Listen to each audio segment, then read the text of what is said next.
तो आइए मैं आपको आज बताते हैं केमिस्ट्री में क्लास 12th की एक चैप्टर जिसे हम लोग फिजिकल केमिस्ट्री अर्थात भौतिक रसायन कहते हैं। फिजिकल केमिस्ट्री में केमिकल काइनेटिक्स एक महत्वपूर्ण चैप्टर है जिसमें आईआईटी, नीट, इंटरमीडिएट एग्जाम में इससे प्रश्न पूछा जाता है। तो आपको मैं बताता हूँ कि केमिकल काइनेटिक्स में केमिकल का अर्थ होता है रासायनिक और काइनेटिक्स का मतलब होता है बल गतिकी, जिसमें काइनेटिक्स शब्द की उत्पत्ति एक ग्रीक शब्द काइनेसिस से हुआ है, जिसका अर्थ होता है मोशन अर्थात गति। तो आप समझ रहे हैं कि काइनेटिक्स के उत्पत्ति काइनेसिस से हुआ है। काइनेसिस के मतलब मोशन होता है और मोशन को हिंदी में गति कहते हैं या इसको वेग भी कहते हैं। तो आपको हम बताते हैं कि रासायनिक बल गतिकी का डिफिनेशन क्या होता है। तो रासायनिक बल गतिकी में डिफिनेशन देखिएगा। रासायनिक बल गतिकी भौतिक रसायन की वह शाखा है। रासायनिक बल गतिकी भौतिक रसायन की वह शाखा है जो रासायनिक अभिक्रियाओं की गति या वेग तथा रासायनिक अभिक्रियाओं की क्रियाविधि का वर्णन करता है, उसे रासायनिक बल गतिकी कहते हैं। अब लिख देते हैं, आप नोट कर लेंगे। इसमें देखिए कहता है रासायनिक बल गतिकी भौतिक रसायन की वह शाखा है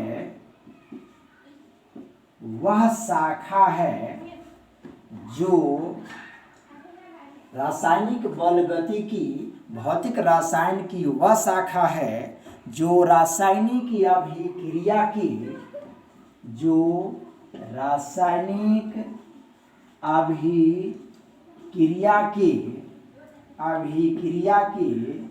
गति या वेग तथा रासायनिक अभिक्रियाओं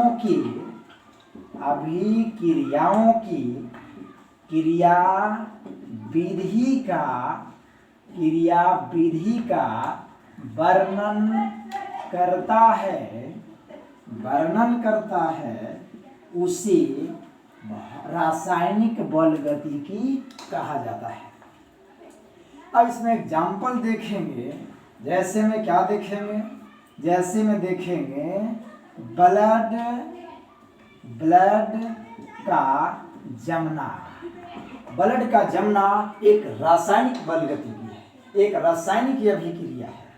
और देखेंगे लोहे में जंग लगना, इसके अंतर्गत आता है।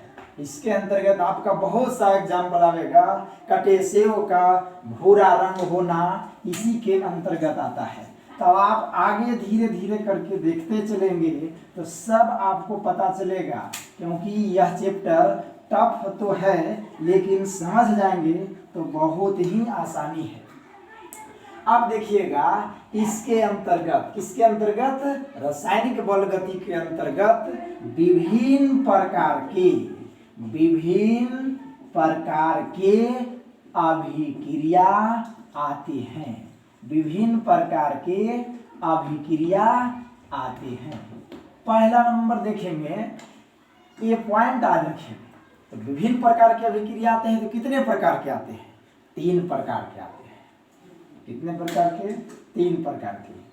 पहला देखेंगे कौन है? पहला है फास्ट रिएक्शन। पहला है फास्ट रिएक्शन, इसका दूसरा नाम है इंस्टैंटेनियस रिएक्शन। इंस्टैंटेनियस रिएक्शन, इसको हिंदी में बोलते हैं तीव्र गति या बोलेंगे तात्क्षणिक अभिक्रिया।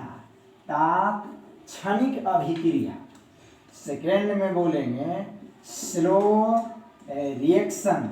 स्लो रिएक्शन, स्लो रिएक्शन को हिंदी में कहते हैं मंद गति की अभिक्रिया। और थर्ड में है, थर्ड में क्या है? थर्ड में मॉडरेट रिएक्शन। मॉडरेट रिएक्शन, इसको हिंदी में कहते हैं मृदु अभिक्रिया। अब 3 अभिक्रिया, fast reaction, slow reaction, moderate reaction. अब एक एक करके आप देखेंगे तो यहाँ पता चलेगा कि कैसे कौन आता है। तो पहला देखिए क्या है? पहला है फास्ट रिएक्शन, जिसको इंस्टैंटेनियस रिएक्शन कहते हैं। इसका डिफिनेशन देखिएगा। फास्ट मतलब तेज होता है। कोई भी और किसी भी प्रकार का अभिक्रिया इसमें जब भाग लेगा तो इतना तेज गति से संपन्न होगा कि आप इसको माप नहीं सकते हैं, तौल नहीं सकते हैं, गिनती नहीं कर सकते हैं। अब इसका डेफिनेशन देखिएगा। वैसा अभिक्रिया, वैसा अभिक्रिया जो इतनी तेज गति से, इतनी तेज गति से संपन्न होता है कि प्रयोगशाला में इसके गति या दर को मापा नहीं जा सकता है, मापा नहीं जा सकता है, उसे फास्ट रिएक्शन कहते हैं। जैसे में देखिएगा, एग्जाम्पल देखिए। एग्जाम्पल क्या देखेंगे? 2Mg + O2। अब दोनों के रिएक्शन कीजिए। देखिए, मैग्नीशियम भी दूं, ऑक्सीजन भी दूं, तो दोनों का बराबर है, दोनों काम बराबर करेगा। तो यहाँ क्या हो जाएगा? 2MgO बन गया मैग्नीशियम ऑक्साइड। यानी इतनी तीव्र गति से संपन्न होगा कि इसे आप प्रयोगशाला में माप नहीं सकते हैं। ऐसे अभिक्रिया को फास्ट रिएक्शन कहते हैं। अब आप देखेंगे नंबर 2। आसानी से आप समझते जाएं। कोरोना का मजा घर से बैठकर केमिस्ट्री में लेते जाएं। देखिए, सेकेंड क्या है? सेकेंड है स्लो रिएक्शन। स्लो रिएक्शन के मतलब हिंदी में बोलेंगे मंद गति की अभिक्रिया। मंद गति की अभिक्रिया। अब इसमें आप देखिएगा डिफिनेशन कहता है इसमें इतना धीमी गति से संपन्न होगा, कोई भी अभिक्रिया इतना टाइम लगेगा कि इसको आप पता नहीं लगा सकते हैं कि कब यह अभिक्रिया संपन्न हो गया। इसलिए इसमें कहते हैं वैसा अभिक्रिया जो इतनी मंद गति से संपन्न होता है कि प्रयोगशाला में इसके दर या गति को मापा नहीं जा सकता है। देखिए डिफिनेशन देखिएगा। वैसा अभिक्रिया, वैसा अभिक्रिया जो इतनी मंद गति से, इतनी मंद गति से संपन्न होता है कि, संपन्न होता है कि प्रयोगशाला में इसके गति या दर को मापा नहीं जा सकता है। मापा नहीं जा सकता है, उसे स्लो रिएक्शन कहते हैं। या इसका एक और डिफिनेशन आप रख सकते हैं,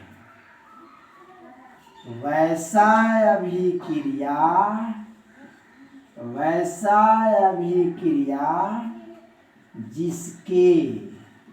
जिसके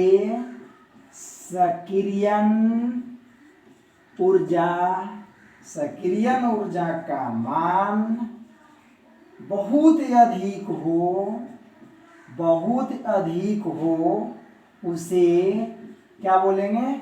स्लो रिएक्शन कहते हैं। अब इसका एग्जाम्पल देखिएगा, गौर करके आप दिमाग बैठाइए, क्या होगा एग्जाम्पल। आप देखिए, सीमेंट का जमना।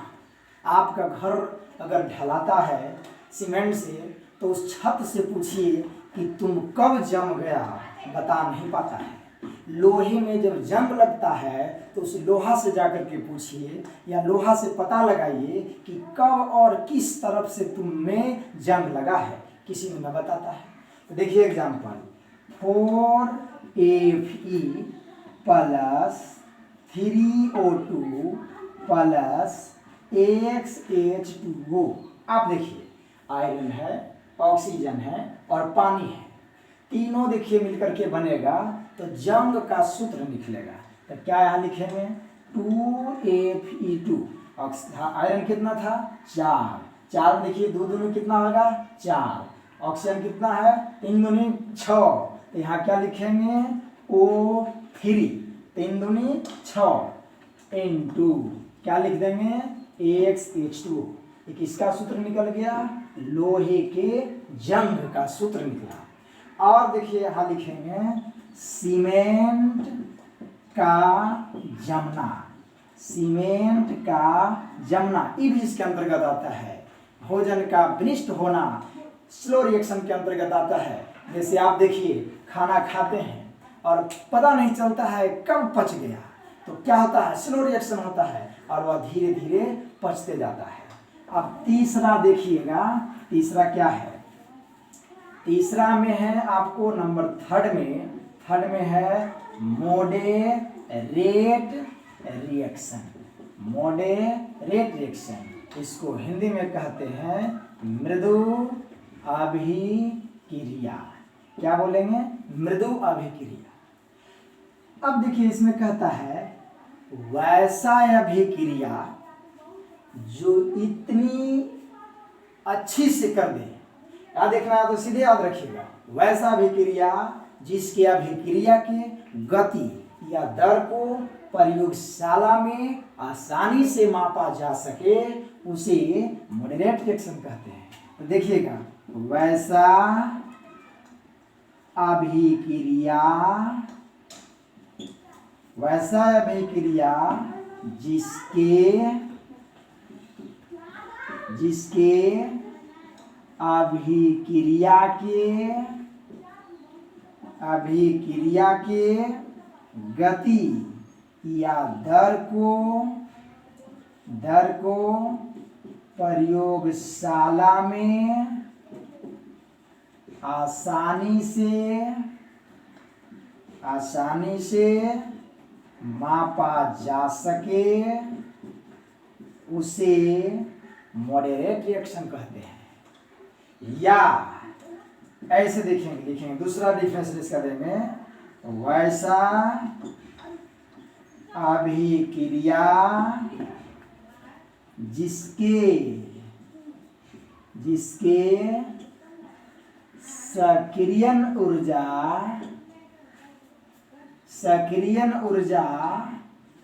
का मान मृदु हो, उसे मॉडरेट रिएक्शन कहते हैं। अब एग्जाम्पल देखिए, मृदु के मतलब आसान होता है। एग्जाम्पल देखिएगा, H2 प्लस I2 तो निकालेंगे क्या हो जाएगा 2HI। ये 3 रिएक्शन तीनों आपने देख लिया। इसके बाद अब हम कल बताएंगे।